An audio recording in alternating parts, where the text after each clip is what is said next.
আমার এই পাড়ার কাকিমার কাছে একটাই প্রশ্ন আছে, জাস্ট একটাই প্রশ্ন।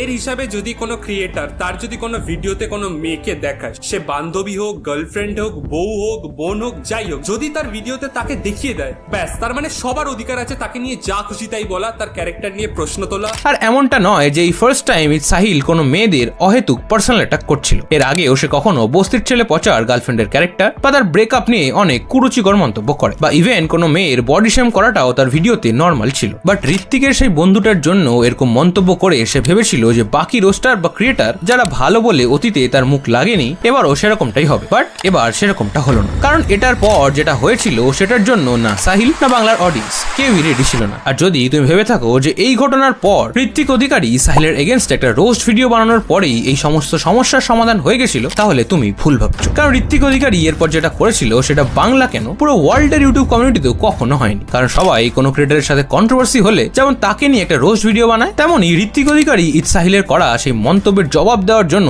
একটা গোটা নতুন চ্যানেল বানিয়ে ফেলে, যার নাম ছিল ঈদ সাহিল পাগলা। কিন্তু একটা বেচারা মেয়ে জাস্ট আমার জন্য ক্যামেরা ধরে আমাকে ভিডিও বানাতে সাহায্য করছে, ভুল করে এক দুবার তার গলার আওয়াজ চলে এসেছে ভিডিওতে, তাকে নিয়ে তোর সাহস কি করে হলো ভাই বলার? কি ল পড়ছিস তুই? কি ল শেখাবি ভাই? তুই আমাকে নিয়ে ভিডিও বানিয়েছিস, তো আমি তোকে নিয়ে বানা চ্যানেল বানাবো। চ্যানেলের নাম হবে ইটস সাহিল পাগলা চোদা।